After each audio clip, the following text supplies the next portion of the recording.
Hello, everybody, and welcome to our TIF Talk Tuesday. Very excited to have our special guest, Dr. Glenn Ihde, today. Thank you for being here with us again.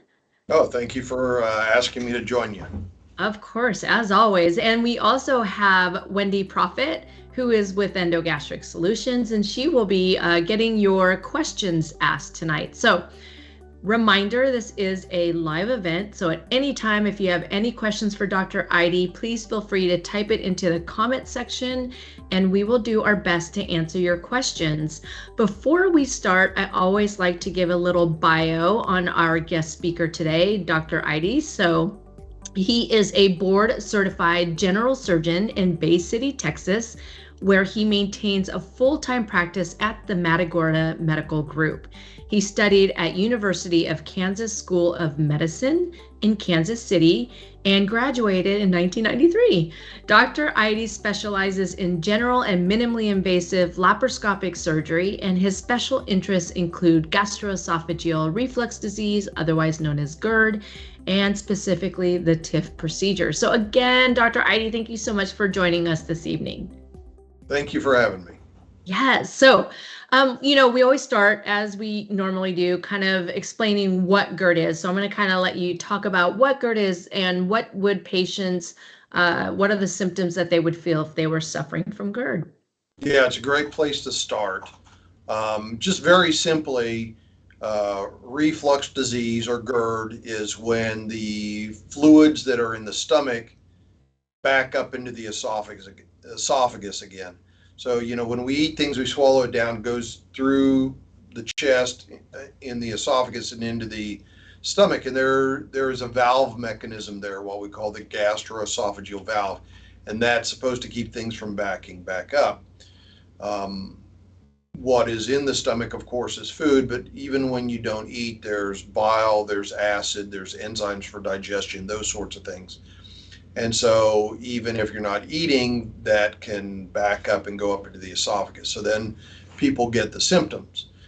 The number one symptom, of course, is heartburn. And it's a burning sensation. You feel it coming up and down in your chest. The second most prominent is regurgitation, and that's when it goes all the way up. You can taste it in your mouth, kind of a bitter or metallic taste. Sometimes people will spit up stuff. Sometimes it's clear, sometimes it's green. That's the bile. It's particularly prevalent when you bend over to tie your shoes or you're laying down, and gravity or pressure helps push stuff out of the stomach and back up into the esophagus. So that's what reflux disease and its primary presentation is. Perfect. Thank you. We oftentimes hear physicians or doctors say typical symptoms versus atypical symptoms. Sometimes people are presented with symptoms that they don't even realize are usually caused from GERD or acid reflux. Can you explain that a little bit? Right. So the typical symptoms, we covered two of them, right? Heartburn and regurgitation. Those are things that if you say, I've got heartburn, then we say, yeah, that's reflux. And, we start you down the pathway of treatment. Or same thing if you say regurgitation. There's two other very strong symptoms of reflux disease. That's chest pain and trouble swallowing foods. Okay, because reflux in the long term can cause scarring in the esophagus, makes it difficult to go down. The esophagus can spasm, and so food kind of locks up in between the muscular spasm of the esophagus, and people feel that. There's a whole nother set of what we call atypical symptoms, and these are caused because of the exposure of acid or the other enzymes or chemicals to the various other parts of the GI tract, the esophagus, the throat, backing up into the sinuses and chronic cough, And the problem is that there are other things that cause cough, right? There's a million things that cause cough. It could be dust in the air. It could be, dander from your dog or your cat. It could be, the pollen in the air. So that's what makes atypical symptoms difficult, is which trigger is causing the cough, and reflux can be one of many. clearing of the throat, that kind of dry, the people get sore throat, hoarseness is a common one, chronic sinus infections, chronic sinus drip in the back of the throat. All of those things that are caused by acid and enzymes getting up and irritating the lining and the membranes can give you symptoms. But again, almost anything else as well can cause the same thing. So it becomes kind of a puzzle. Is it something from the top causing things to go down to the throat, into the esophagus, to the vocal cords, or is it something coming up that's causing inflammation, the general term we use, to the throat and the vocal cords and the esophagus?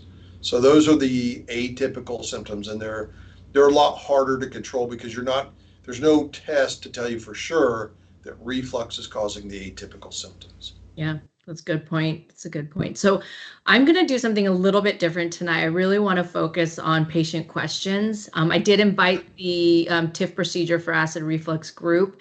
So I am seeing, thank you everyone who's joining us. I am seeing lots of people coming from everywhere, and there's questions already coming. So Wendy, you're coming in a little bit sooner than expected, but I do see some questions that have just popped up. So if you don't mind asking Dr. Ihde those questions, that'd be fantastic. Certainly. Thank you very much. So just along the lines of symptoms, and what is causing those, we have a question from Lee and Michelle. A lot of comments on Facebook groups that low stomach acid causes reflux because the LES doesn't work properly with low stomach acid. Is there any truth to this?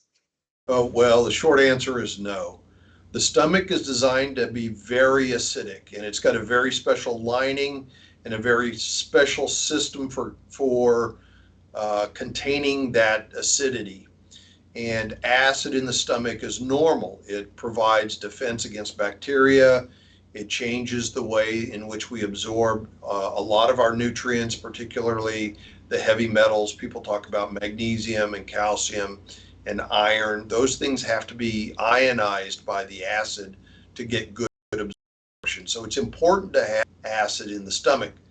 The problem occurs when that acid gets out of the stomach and into the esophagus, which is not designed to have acid in it, and that's why you become so symptomatic. Good, thank you.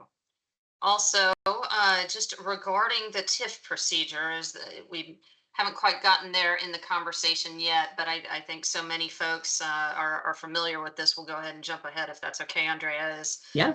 TIF doctors say it's easy to place fasteners if a TIF loosens, provided there is no hernia repair. But realistically, won't the stomach be so scarred that when fasteners are put in, there won't be any tension to hold everything together after, say, the second redo? So it's hard to talk about the way the procedure works without understanding how normal anatomy works. So normal anatomy is the esophagus comes through the chest, and the chest is a negative pressure environment. In other words, it's sort of like sipping on a straw. Is if there's no valve to close it off, it's going to suck fluid up into the chest, into the esophagus. So what seals that off is the diaphragmatic hiatus. It's an opening in the diaphragm that the esophagus passes through, but there's something called the phrenoesophageal ligament that causes a seal there, and that keeps the valve part below the diaphragm. There's really three parts to the valve: the diaphragm hiatus itself, the intrinsic pressure to the esophagus we call the LES, lower esophageal sphincter, and it's a muscular tone. And then there's what we call the flap valve, or the angle of His. And so we have to be sure that all three are working in order to get a good result. So when people talk about the TIF procedure, they sort of put all that stuff together without teasing out the three different pieces and talking about them individually. Okay, so what a big part of my work has been working on the hiatal hernia aspect. Is what is a hiatal hernia? How do you measure it? How do you define it? And there's frankly just still a lot of confusion in the medical profession about that. And that's just because of the history, is that we're learning as we go along the way. It's not like there's a book where we open it up and say, this is the answer. These are things that people have been working on for 50 years with designation system measurements and those sorts of things. And so there's still a lot of confusion about that, but we're getting closer to answering those questions. What the TIF procedure really does is it rebuilds the flap valve or the angle of His. The problem is if the hiatus is not intact and that flap valve gets up above the diaphragm and into the chest, it doesn't work very well.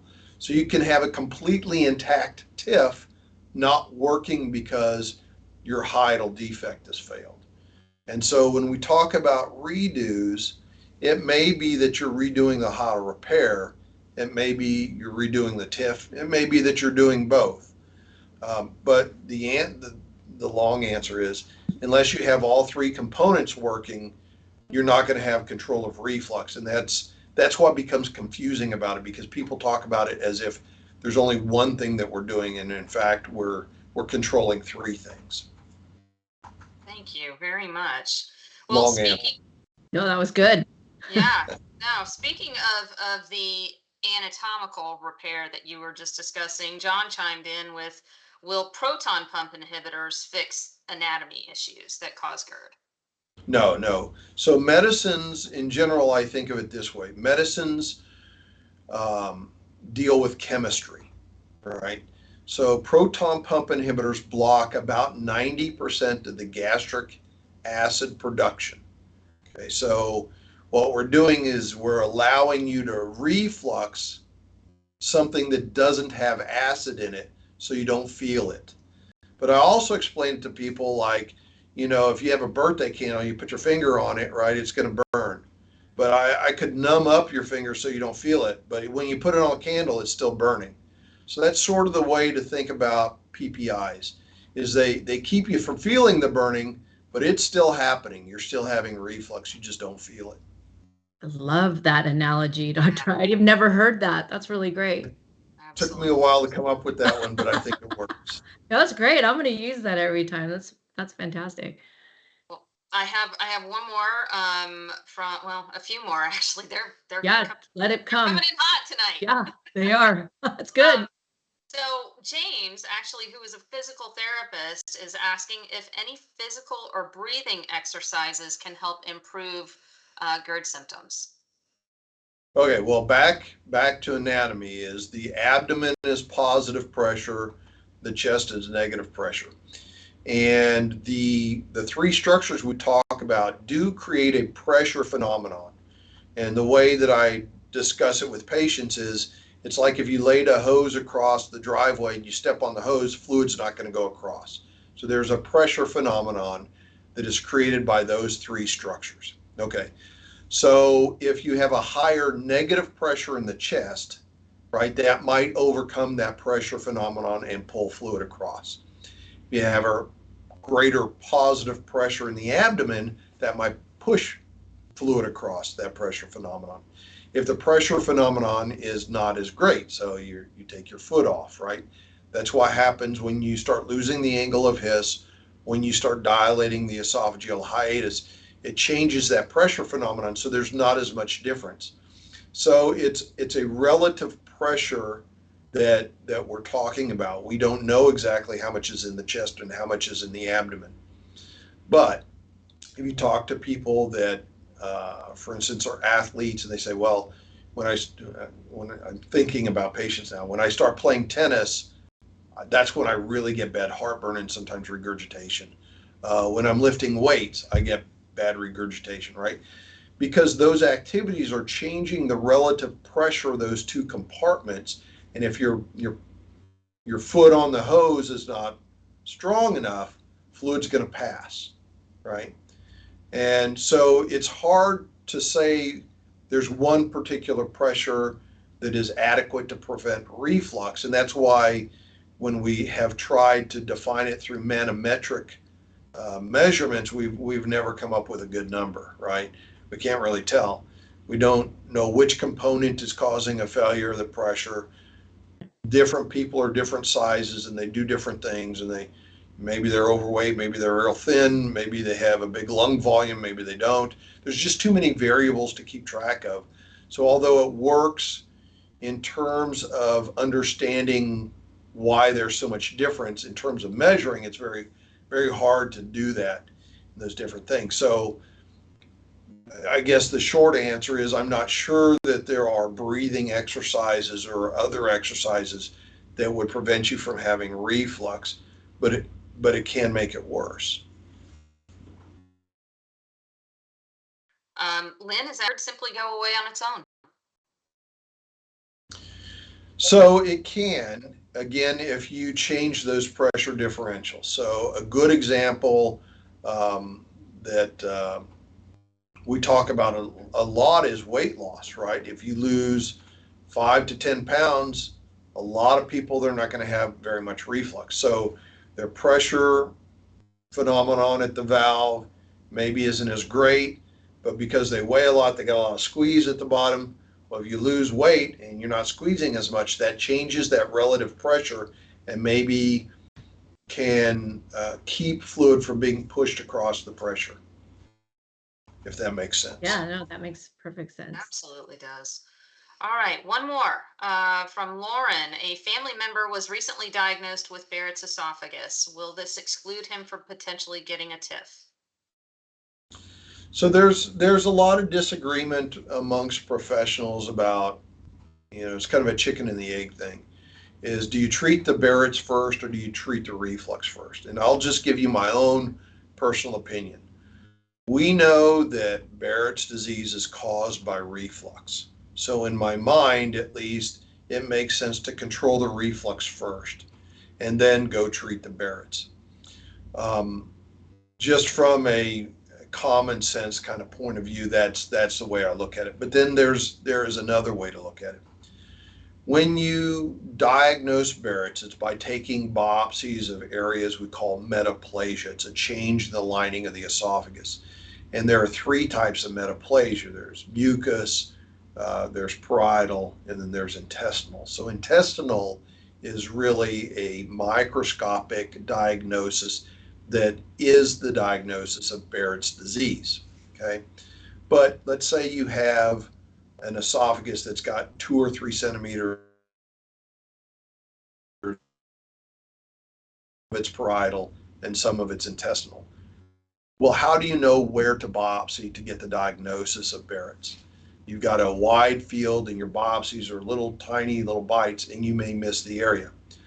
So let's say you take care of the reflux, a lot of that heals, and now the most obvious areas that are Barrett's disease are more prominent and your biopsies can be more directed, as well as your treatment if you eventually go and get treatment because it progresses from metaplasia to dysplasia, which is abnormal looking cells, and you want to go burn those off or freeze those off. Those are the 2 most common methods.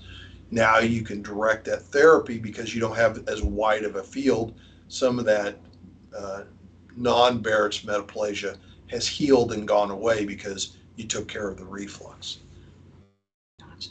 Thank you. Okay. So Andrea, I know that you still see the questions coming in too. Do we want to continue there? Is there anything you want to insert? Yeah, let's go ahead and talk about diagnostic testing. And then please don't stop asking your questions. This is fantastic. The whole point of this is so you guys can ask Dr. Ihde questions today. But let's talk let's get some facts, a little bit of facts in between and talk about diagnostic testing to even determine if someone has GERD. Right. So there's always lots of questions about testing. And so the first thing I do is there are what we call validated surveys. They're surveys that ask questions that, when you answer them, give us a score, and those scores have been scientifically validated to say, yeah, you have reflux, or no, you don't. Of course, there are questions about the typical symptoms, right? Heartburn, regurgitation, and then some of the atypical symptoms. So that's the first thing we do is get a validated survey. Then if it says, yeah, you've got reflux, then we want to go look by endoscopy. Endoscopy allows us to see the anatomy, to take biopsies, to also look for any other abnormalities. Okay. We are looking at the esophagus, the gastroesophageal valve area, the diaphragmatic hiatus, the angle of His, the fundus of the stomach, the body of the stomach, the outlet of the stomach, and look for any abnormalities. Then what we look at is the esophageal function itself. Is the esophagus working? Because if the esophagus is not working, it feels like reflux, but it's really the esophagus is not emptying. And there's a whole class of disorders, motility disorders is what we call them. And in general, the testing is called manometry. And there's different types of manometry. The full scale one is called high resolution manometry. They do have to put a tube in the nose. It goes down the esophagus. You're awake. You drink water and they watch the esophagus contract. They take the pressure measurements and they use that to formulate a diagnosis. But there's a shorter screening kind of manometry that we do when we do your endoscopy, and that's called endoflip. What's the difference? Well, when we do endoflip, we're looking for a very specific type of motility disorder called achalasia. And it's pronounced different ways, but I call it achalasia, or I pronounce it achalasia. And that's when the LES is not working right. It doesn't relax, it doesn't let things through. And you really should not have a fundoplication until that is addressed. Okay. There are a lot of other motility disorders, but they don't seem to affect the outcomes of a reflux therapy, whether it's really any kind of reflux therapy, right? Or different surgeries that we use. So that looks at the esophagus, and then we want to know, well, how much acid is actually getting out of the stomach and into the esophagus. And to do that, of course, you can't be blocking the acid production with PPIs because then you don't have anything to measure. But there's a little capsule. It's about the size of a Tylenol caplet, maybe a little bit bigger, and it pins to the lining of the esophagus, kind of like a brooch would pin to your shirt. And when the lining of the esophagus sheds, it just falls off and you poop it out, right? Yeah. Well, that sends a wireless signal to a box that you wear, and that records your pH continuously for 4 days. And so we can tell, are you having a lot of acid, no acid? Is it alkaline, which is where the esophagus normally is. Now, you do have to subtract out meals, right? You don't want your orange juice to register as reflux. There's also differences in when you're laying down and standing up, so we have you record that. But then the other thing that it records is there's buttons for symptoms. So if you're having heartburn, you press the button, we can go back in the record and see, was there acid in the esophagus at that time? And so then we can validate your symptoms. It is a fantastic tool for telling, are you really having reflux or is it something else? Is it a motility disorder? Are your atypical symptoms happening when you have acid in the esophagus? Those sorts of things. So those 3 tests, an endoscopy, some sort of manometry, and a pH test are the classic tests that we use to look at reflux. Now, I generally add in 2 other things because I want to make sure the other parts of the GI tract, the upper GI tract, are working. Does the stomach empty normally? And that's a gastric emptying study. About 20% of the reflux population is going to have an abnormal gastric emptying study. And then is your gallbladder working? There's a feedback loop that you let a little bit of food out of the stomach, then the gallbladder contracts and helps you get enough enzyme to digest that food, and then it sends a signal back to the stomach to let a little bit more out. So it matches enzyme to the amount of food. If your gallbladder is not working normally, you tend to have some of the reflux associated symptoms, bloating, gassiness, heartburn. And so if we are going to operate on you, it's the same incisions to treat the gallbladder as it is to treat the reflux disease. So sometimes it's a good idea to take care of both at the same Wow. time Okay. rather than risking two separate operations. Yeah. So that's the workup that I use. Okay. Fantastic. That was very thorough. Thank you. We do see a lot of questions coming in. So before we get to those, Wendy, before I pass it over to you, Dr. Ihde, one of the big questions always is from patients or we have is, how do you determine which treatment option, which surgery option is right for each patient? I'm obviously assuming with all of the testing that you do, that helps you determine where they would fit, but maybe talk about the different options that are available today. For Okay. example, the Nissen procedure, the TIF, the links, and typically, why would you choose one over the other, depending on what the testing looked like? So when people come in with typical symptoms, we always start with, even before we do any testing, we start with, is your diet right? Is your weight right? Don't eat late. Don't eat foods that trigger reflux, caffeine, chocolate, alcohol, those sorts of things. Real basic. Most time, people have already made those changes by the time they come in to see me, right? I'm Right. the end of the then, of course, there are over-the-counter treatments. Start off with antacids, right? Antacid pills, liquids, that sort of stuff. And again, most of the time people treat themselves with that.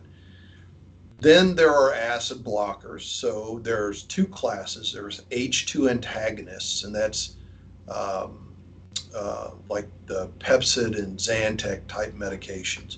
And then there are proton pump inhibitors, and that's pretty much everything else. Nexium, Prilosec, uh, Dexlant. There's maybe a dozen of them, right? Um, and so those are all sort of medical therapies, and you want to try medical therapies to make sure that isn't a short-lived thing. And what I mean by that is, let's say you go have some lasagna and some red wine, and it's a big night, and so the next day you're having a bunch of heartburn, and then you have heartburn for 3 or 4 days after that. What's happened is you've probably gotten enough acid to inflame the esophagus, right? And so those medical therapies are real good, really good at allowing the esophagus to heal, so long as you don't have recurrent reflux every day, right? Mhm. And that sort of differentiates the people that have reflux once or twice a month from the people that have reflux 2 or 3 or 4 times a week, right? Or a day, right? If you're having reflux more than twice a week, generally that's when we start doing evaluations, investigations, because the assumption then is that you have an anatomic defect. The valve isn't working, that it isn't just a big night at the Italian restaurant, right? Now, of course, if you go home and drink a 6 pack every night, well, then that's another story. You're still sort of triggering it, but if you don't, and you've taken the medicines and you've stopped taking the medicines, and the reflux comes back, then that's when we look at, okay, we need to go do the evaluation. So, like I said, there are, kind of those three structures. There's the LES, there's the diaphragmatic diaphragmatic hiatus, say that 10 times, and then there's the angle of His. Okay, so there really are not treatments for the LES. Either it's working or it isn't. If it isn't working, that's where we talk about motility disorders, particularly achalasia. The next thing really that fails is the angle of His, and that's what fundoplications are for. We take the top of the stomach, called the fundus, and plicate or suture it to the esophagus to accentuate that angle. And what I tell people is the normal anatomy is the end of the esophagus is actually tucked in to the side wall of the stomach, so that when the stomach expands, pressure across the esophagus. So if the esophagus isn't inverted into the stomach like that, and it starts to unfold like that and becomes a funnel, then of course there's pressure there, but it can't close the esophagus. Okay, so that's what fundoplications are for. That's also sort of the theory behind other technologies like Stretta and Lynx, is that if Stretta can scar that and bring that in, maybe it works. If Lynx can put a a magnetic bracelet around there and it pinches it closed, maybe that works. The next portion of that then is the diaphragmatic hiatus. The hiatal hernia is the term that everybody uses because we're herniating stomach through the hiatus. And that's where most of the controversy or the misunderstanding occurs, because our measurement systems for that have not traditionally been very good. In other words, what I think is a hiatal hernia, the next doctor may think, it's not that bad. It's not normal, but it's not bad enough to cause reflux. Well, those opinions have not, for the most part, not been validated by testing. And part of the reason is the testing we really should be using is the pH testing. And that actually is a fairly new technology. In the last 10 years, it's really come into its own. But 10 years ago, there were not a lot of people using a pH test, right? Right. Now that it's the capsule and you can implant it, it's a lot more available. So the diaphragmatic hiatus, the hiatal hernia repair, is the part where, do you repair it, do you don't, where's the measurement, that sort of stuff. There's a lot of discussion about that. And I think that is a changing thing. So, although I believe it should be repaired when there's very little change, there are a lot of experts, a lot of chairmen of the, academic departments that would argue with me. All I can say is, I repaired early. I tend to get very good results with that in combination with the fundoplication. So that's the last thing I want to emphasize is you do have to account for all three parts. And if you repair with a fundoplication or any other technology, really, this has been borne out across all technologies. If you don't repair the hiatus, you miss the true hiatal hernia, however you measure it, and you don't think it's a hiatal hernia, but it doesn't do what it's supposed to do, seal off the pressures, then your technology, no matter which one it is not going to work very well, maybe less than 50% of the time. Yeah, that's a really good point. And thank you for going through that. I'm going to go ahead and pass it to Wendy now. Lots of people asking questions, so we'll let them ask the questions and get some answers. Wendy. Well, it's a great opportunity. Yeah, absolutely. It's awesome. So actually, I'm gonna talk out loud a little bit here because you just answered this question, but just want to make sure that he knows that you did talk about this. The question was, if I don't want the surgery part, which is obviously the hiatal hernia repair, and just want the minimally invasive version of the TIF, will my reflux still be fixed? So I would say you have a 50-50 chance, right? Which is not worth having the procedure done. When you go in and you repair the diaphragm, there's typically 4 small incisions. And when I say small, 3 of the incisions are typically about the size of a Bic pen, a pen like this, right? They're small incisions. And then the 4th one is a little bit bigger, maybe 2 Bic pens. Some surgeons would use a 5th incision for a little bit help moving things or holding position or whatever, but myself, I use 4 incisions. You really hardly feel those incisions. So I know that people have a hesitation about surgery, but it is minimally invasive. It's as minimally invasive as you can get in terms of surgery. And you don't want to undergo one procedure, particularly costs and all that sort of stuff, if you only have a 50-50 chance of fixing it, right? That's not a good gamble. You would not do well in Vegas. Very good. Thank you. Yes. So Molly is asking, can mucus production increase GERD symptoms with a nagging cough and respiratory symptoms with audible wheezing? So that it's the opposite. When you irritate the mucous membranes, their defense is to create more mucus, to wash down the acid, to buffer the acid because it's an alkaline solution. It buffers the acid. So if you're having a lot of mucus, now again, there's an argument about, is it something coming up to irritate it causing mucus production, or something from the top coming down? So if you have pollens or that allergies, that sort of stuff, and it's irritating the sinuses, they produce mucus. It comes down to the throat, and then you're having the cough, the clearing of the throat, and the wheezing and all that sort of stuff as it passes down the trachea.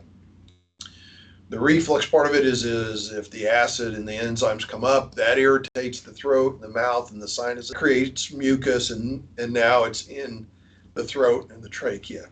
So again, chicken and the egg sort of thing is which one is causing which, you don't really know.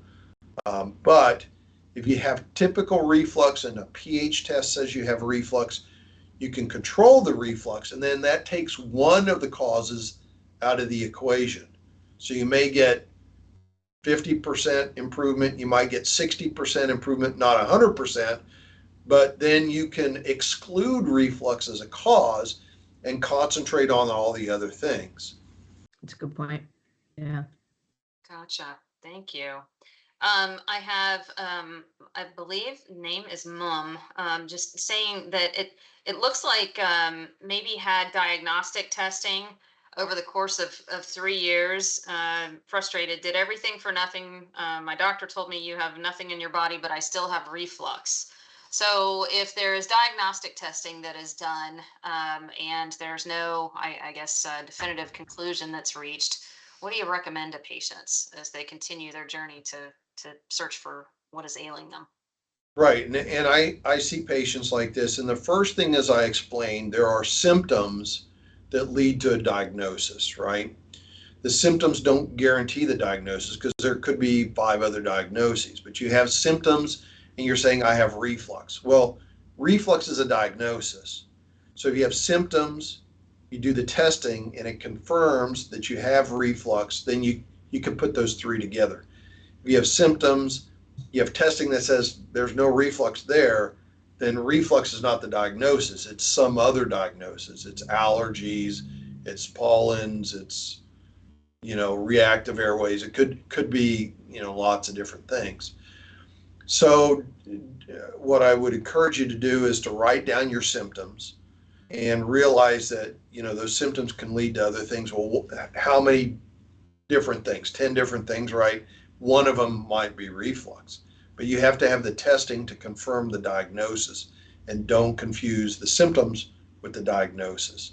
If you're fixed on I have reflux, right, but your testing says there's no acid exposure, it's not reflux. It isn't. Thank you very much. Okay, another, this one's a little long, so hang on with me. I had Nissen 18 months ago and I'm still symptomatic. I was originally diagnosed with a tight wrap.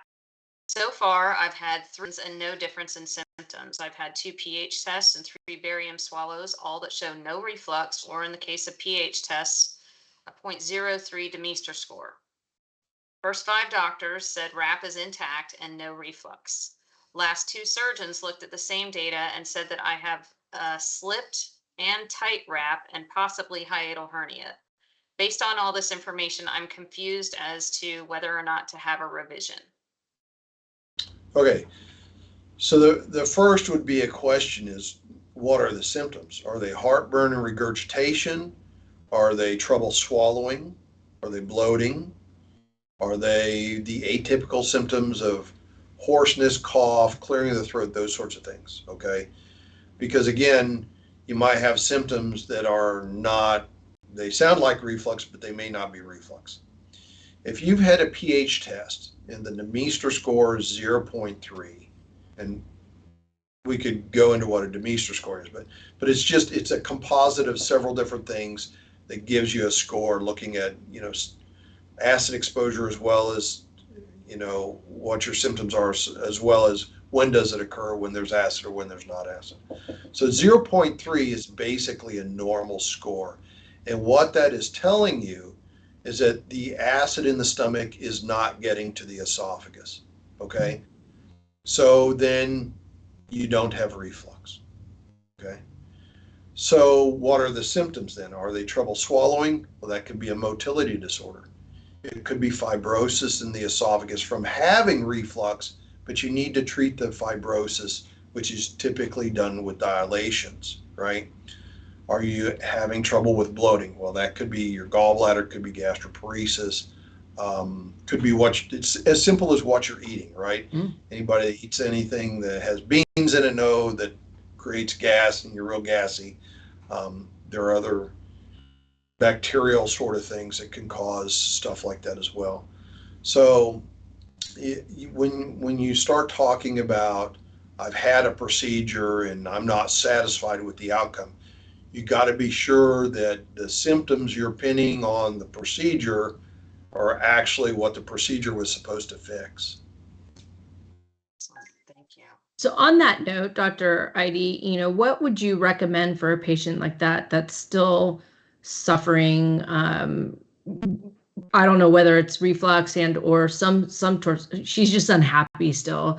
What Right. would your recommendation be to see a different specialist? What would you normally do in that case or recommend?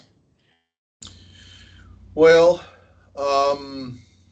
obviously, if you're not happy with the physician, if you don't have a good relationship with your physician, it just doesn't work, right? Yeah. You can see somebody else, but a lot of the training and a lot of the thinking is the same. Okay, so you have to have some of your own understanding about what's going on. You can't just pin it on, well, my doctor doesn't know what he's doing, right? Right. It may be a communication issue. You say you have symptoms. Well, what are the symptoms? Write down your symptoms, and then you can look and see, well, what causes pressure in the chest? What causes cough? What causes mucus production? And you'll see that there's 5 different diagnoses for each of those symptoms. Yeah. And then, what are the tests that can exclude or include those diagnoses? So for reflux, kind of the main one is the pH test or the Demeester score. If that's normal, you are not getting acid into the esophagus. And that is what reflux is. When fluid that has acid in it leaves the stomach and moves in the esophagus. The esophagus does not produce its own acid. Okay, so then you got to say, okay, well, if that's not the diagnosis, what other diagnoses will cause the symptoms that I'm having, and get that sort of as a roadmap for yourself. Yeah. And then talk to the physician you have and see if they agree with you. And if they don't, then you got to move to somebody else that maybe has a different way of looking at it. It's never bad to get a second opinion. Yeah. Okay. Yeah. Agree. And, I love your recommendation of writing it down, basically like a diary. And I did want to mention to everyone watching that that's a great idea. And because of that great idea, we actually have an app where patients can download. It's free. Yes. And you can track your symptoms, track your food, track, your bowel movements, if you have heartburn, any of the symptoms that you're having. And that'll help you look at, as you had mentioned, Dr. Ihde, like, are there trigger foods that are causing me to have A, B, and C, and D? Are there this? Right. And so great way to just better understand what's really happening with your body. And then it gives you a tool to walk into your doctor and say, look, I know that every time, at nighttime when I go to bed at 8 o'clock and I'm laying down, I get, heartburn or regurgitation. I'm eating these foods and this is causing these symptoms. And then you can see a pattern of what's happening. So hopefully, if you're listening, I think it's Lee who asked that question. You can download our app. It's free, and go in there and start tracking everything, and then maybe have some meaningful conversations with your doctor about your symptoms. Yeah, what's super helpful for me as a physician is when a patient comes in and they say, I'm having these symptoms, instead of saying, I have this disease, right? Good point. Yeah. Very good point. Yeah. And I would guess even more helpful when they say, I had this symptom 4 times within the past 2 weeks. And Yeah, these detail. were the days, and these are what I think triggered it, right? Just the more specific that you can get, probably the more helpful. Yeah. Yeah, it's really easy to carry just a little notebook and just write notes through the day, keep 4 or 5 days, and then go in and say, okay, this is what's going on. Can you help me walk through these symptoms so I know what's happening? Excellent. And that is actually in our app. You have the ability to do all of those things. You can get the app if you go to girdhelp.com. You'll see up to the top right, there's a section that says get the app. Click on that and it will take you to QR codes that you can utilize. And you can also go straight to your app store, whether you're on Android or iOS, and download the Gird Help app. Perfect. Well, Lee's saying thank you, Dr. Ihde.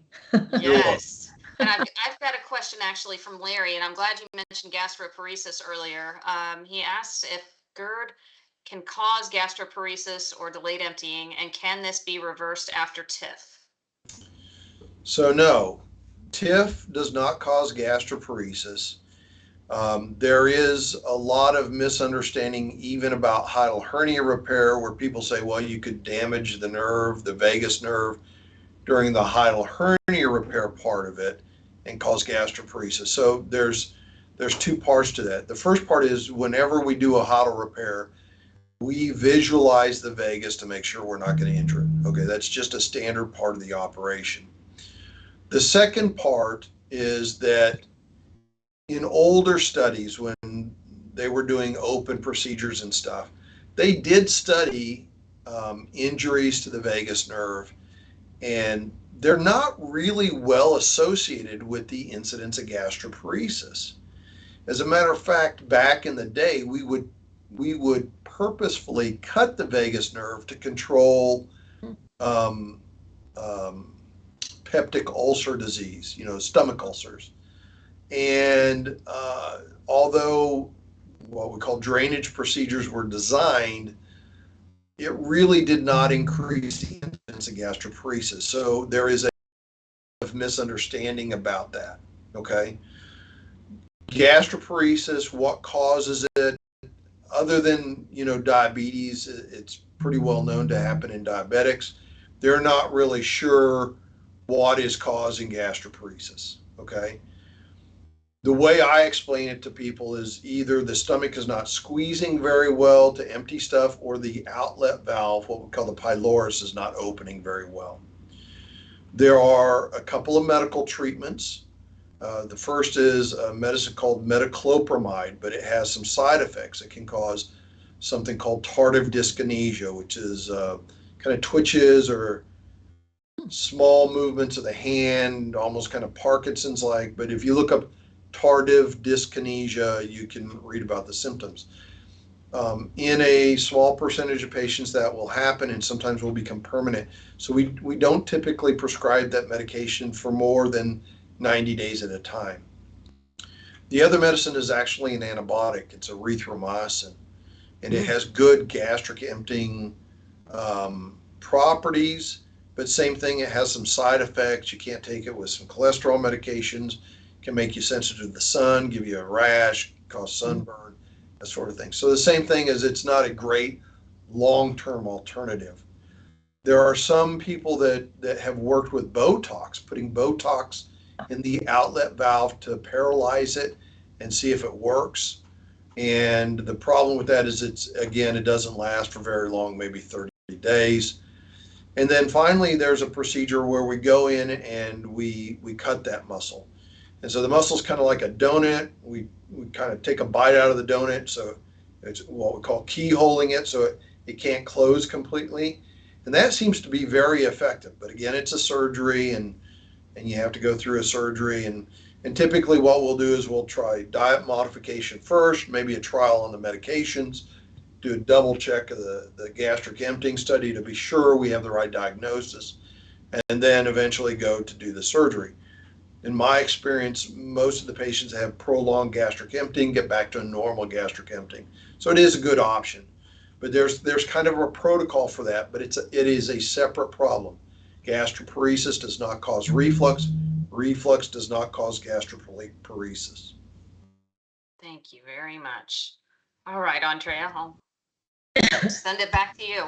All right. Wow. We've gotten a lot of engagement today with our program, Dr. Ihde. So we can't thank you enough for answering all of these really great questions that have come up tonight. So we're getting close to the hour, so I don't want to take too much more of your time. I hear your phone buzzing. I hope you're not on call. No. It's hospital messaging, but No, I it's don't. all benign stuff. It's, when you get these group texts. Oh, it and just then keeps boom, going. boom, boom, boom, boom. You're like, oh my gosh, what's going on? But I just looked at it. It's fine. Okay. Well, thank you again to everybody who jumped on tonight. I'm so glad you did, and I hope that you got all of your questions answered from Dr. Ihde. We can't thank you enough, Dr. Ihde, for always joining us. You're like our resident TIF Talk guest. So whenever we get to have you here, we're very grateful. So before we end, I do want to give you an opportunity to give kind of your last words of advice that you give any of these patients that are suffering from acid reflux or GERD. What would that be? Well, so let me just say, I thought it was a great idea to invite these questions because they're very common questions, and I go through these questions with my own patients and explain it just the way I did. I do think probably the most important thing is for people to understand the difference between symptoms and diagnosis. Is it GERD or reflux as a diagnosis? There are a lot of different symptoms. There's some classic or typical symptoms that you can be pretty sure of, but once you get off of heartburn and regurgitation, you really do need a diagnostic workup to be sure that your symptoms are being caused by that disease and not some other disease.